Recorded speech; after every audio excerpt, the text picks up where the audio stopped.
What's up everybody, it's Fluff, and today I'm doing a redstone video and not getting the greatest FPS because I'm uploading something else right now. But yeah, it's actually more of a command block video. I am currently in snapshot 13W36A, which was released recently. It's for release 1.7, except that it's not that yet because it hasn't been released. It's the one with all the new biomes and the new generator settings, which are really cool, but that's not my favorite part of it, because as a redstoner, my favorite part has to be the command block crap. So, first of all, they added the summon command. We can just summon a cow or something. We have to capitalize the C. Not how you spell cow. There we go. So we can just do that if we want. There's a cow. I should actually kill it. I don't like cows here. And that's just an example. You can do a lot with them. Like over somewhere I have a cow riding a pig, which is a good time. But, so, that's not really what this is about, though. This is using the summon command for special things using falling sand, which you could do before with spawners and MCEdit, but I never had MCEdit because it won't run on my old-ass computer, and some people may have the same issue, so this is what that's for. People may have seen, like, oh, you can generate magic blocks out of nowhere with spawners. Now you can do that with the blocks using falling sand. So the first thing is we summon a piece of falling sand. It stays in the air for 1 tick and disappears. How exciting is that? It's terrible. So that's just spawning the falling sand at 58 in the air, and the squigglies mean that it's just at the command block's coordinates, except that it's 58 in the air, so it's above it. And so that's terribly lame. If you just summon falling sand, it's terrible. That's all it does. Here we edited one thing. We made the tile ID of the sand 1, which is the ID of stone. So now you can see it's a little stone in the air for about a tick, which I'm actually hoping you can see. That's why I'm hitting it a bunch, because, you know, my recording FPS, I don't know. So that's terrible too. All I did was change that, and there's not a lot of use for that immediately. So what we're going to do here is we're going to make it so it actually works. There we just spawned a piece of stone, and it just fell down like sand and landed, as it should. So the thing here is, you can see my cursor, which is nice. The time here is set to 2, and what time means is how many ticks the falling sand entity has been alive. And once it's been alive for 2 ticks, the only thing that will kill it is falling into the void or being alive as an entity for 600 ticks or 30 seconds. So if it's been alive for 30 seconds, it'll kill us. Okay, so this is time to explain what time does. So the reason I set time, okay, now I'll just start from the beginning. So the first thing that time affects as a thing on entities like sand is it makes it so that if their time is at 600 ticks or 30 seconds, the sand will just kill itself so that it doesn't infinitely fall, and you could have infinite sand falling, which would be terrifying. You don't want that because it'll lag.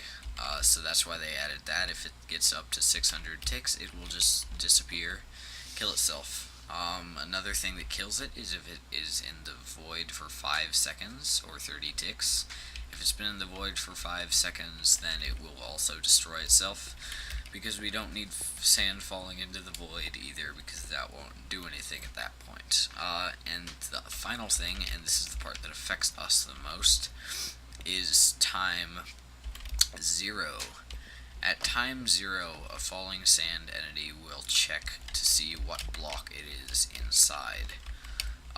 If it's not inside its own kind of block, then it will kill itself. Like, for example, yeah, just if it's just a normal sand block, and it's not inside a sand when it's at time 0, it will destroy itself. Same with a stone block, the tile ID 1, which is why we have to set the time to 2, because it checks that at 1 tick, and if it starts out at 0 by default, and then it takes to 1 and kills itself. So that's why we set the time to 2, and that's what makes it fall down and be amazing. And here we have block replacement of the same type of block. So as you see, it just changed to the chiseled sandstone. Get a normal sandstone out. It goes from that to chiseled sandstone, and that is